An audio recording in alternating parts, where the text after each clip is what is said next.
Sarah, welcome. How are you? Good. How are you? Fantastic. Thanks for joining me. I really appreciate it. Sure. I brought you on today. I want to talk a little bit about DRiV, talk about your organization. But before we get into that, go over the details, I want to talk a little bit about your background. So your current role with DRiV is Director of Product Management for braking. Is that right? Yes. Yeah, that's correct. So can you describe to us, or I guess the audience, what your role consists of, maybe some of the responsibilities, that sort of thing? Sure. Yeah, the product management role in DRiV, the way we define it is basically setting the strategy for the product line that you're responsible for, setting the product roadmaps, and then developing new products for the market as we go forward. So it's kind of the what, why, and when of the whole product line. So in my case, I'm in charge of the braking line for North America. Now, does that include friction and like the rotor, the discs Yes. products? Yeah. Okay. Yeah. So So Wagner's really focused on friction is our core. That's what that's what we manufacture still here in North America. And then we also have rotors, hydraulic and hardware, some master cylinders and fluid. okay. So in your role, so with product management, leading that function, is it working cross functionally with all the different departments that are involved, or do you have direct responsibility for supervising the individuals responsible for it? I mean, how does that work from an organizational standpoint? We're very matrix, as most organizations are in a product management role. So you're required to be multifunctional for sure. I interface pretty much with every functional group within the organization. Obviously, very integrated into engineering since that team does all of the new product development and validation, and is really, really integral to what makes the Wagner brake line what we have today and stand head and shoulders above. But I also work directly with our marketing team on, what assets we have out there and how can we best sell and best educate the market on our features and benefits of our products. I work a lot with our category management and distribution teams, making sure that we have, aftermarket. The biggest challenge I think from a supply standpoint is making sure you have the right parts at the right time in the right location. I mean, that's kind of the magic behind being successful aftermarket programs. So all those things, and then obviously with our field sales and our customers directly. So pretty much everything within the organization. Yeah. So now I was going to ask you too. So from a segment perspective, it's all aftermarket, right? You don't necessarily dive into the OE side at this point. Is that right? So the way DRiV is now with our new company, we have our OE side of the business. So we still have the legacy Federal Mogul, very strong OE heritage and OE business, but they're a separate division from Okay. the aftermarket side. So on the aftermarket side, which is where I am, we're very focused to be aligned with the needs of the aftermarket. So the supply chain and the product life cycle is very different than what it is on the OE side. So my education is in chemical engineering. So I've been in the automotive industry for 22 years now. So I started with Goodyear doing product development and launch for them.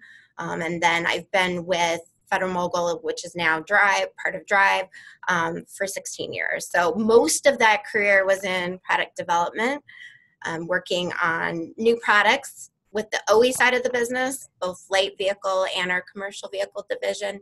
And then the last 8 years, I've been primarily focused on our aftermarket side of the business. Yeah. So transitioning into DRiV. So obviously, I'm very familiar with Federal Mogul Motor Parts.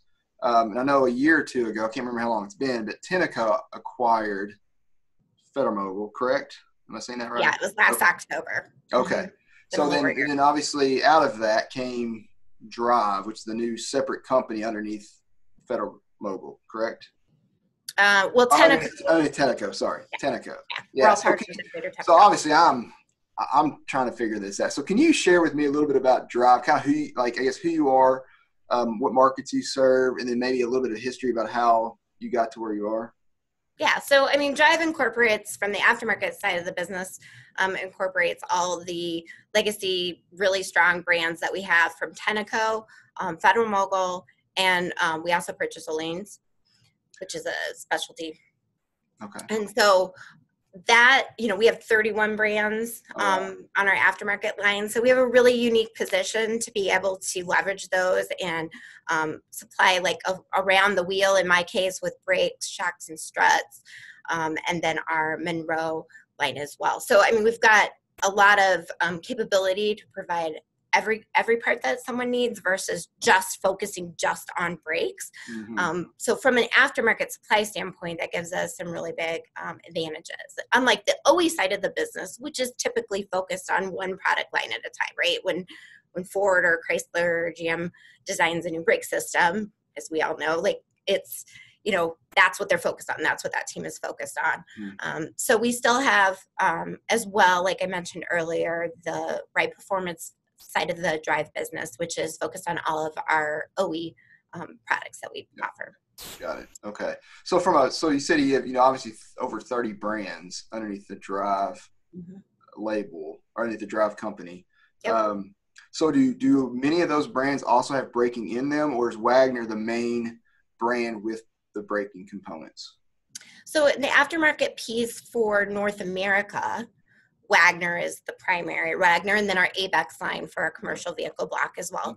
Mm-hmm. We do have Frodo in Europe, DRiV from the European side of the business as well. DRiV is global, so that we do bring those over as well into North America. And then in the European side of the business, it's for braking is Frodo, DRiV, and they also have a Champion brake line in Europe as well. Got it. So do you have responsibilities for all the global brands as well, or are you able to just focus specifically in North America with the products?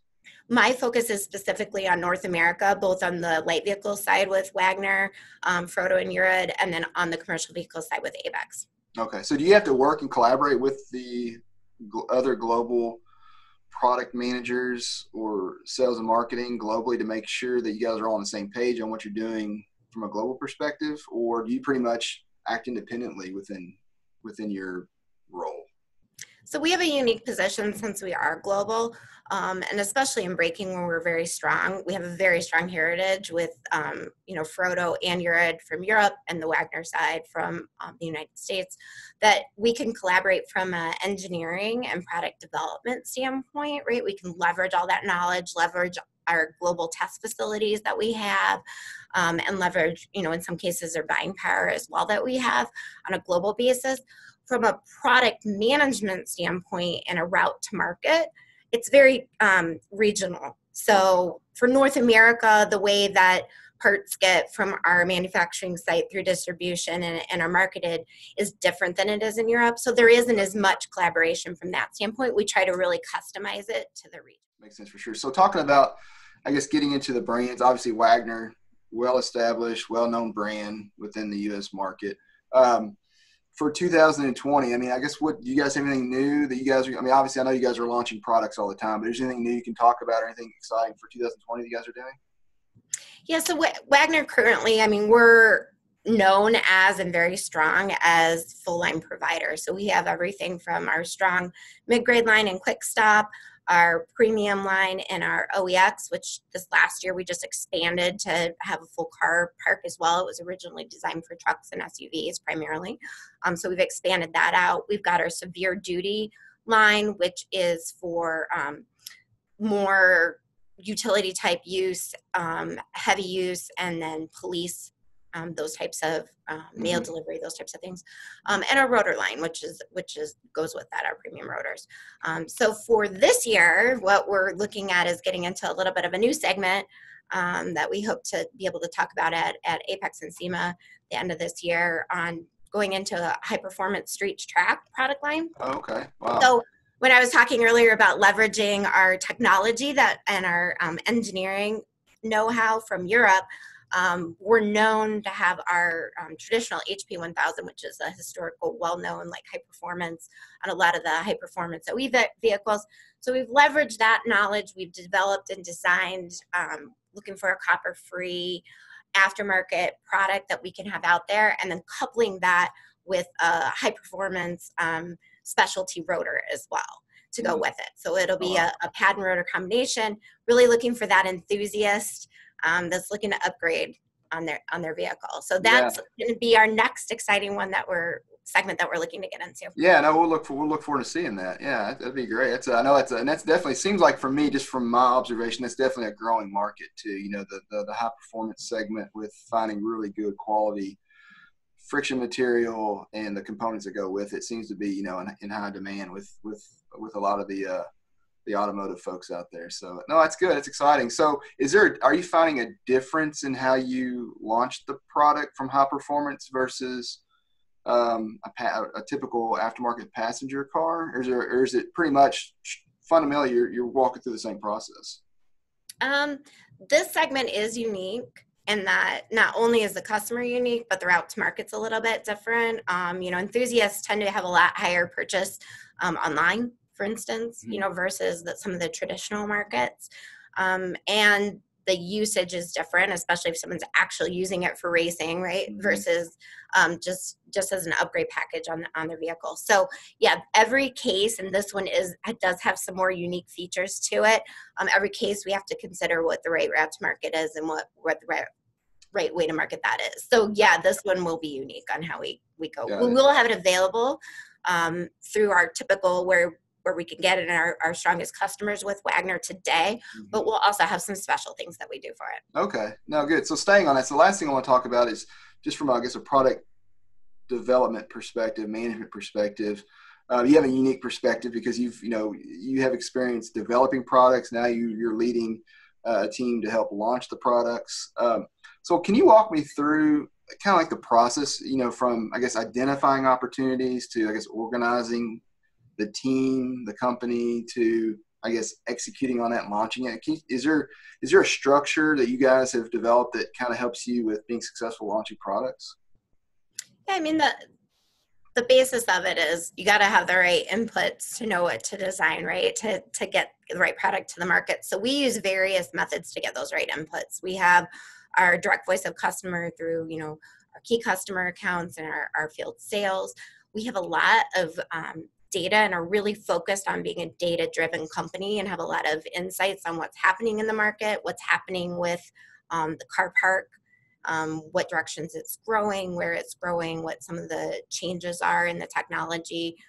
We can leverage, you know, we know what's going on in the OE world as well, from not only our internal knowing what development work we're doing, but we also obviously just keep our tabs on where is it going with, you know, autonomous vehicles and what are some of the unique needs there. So we have all those kinds of insights. And then in addition to that, because we do have our internal testing and all of our engineering capabilities, we're able to do a pretty extensive competitor benchmarking, which we do on a regular basis. The market platform is always changing.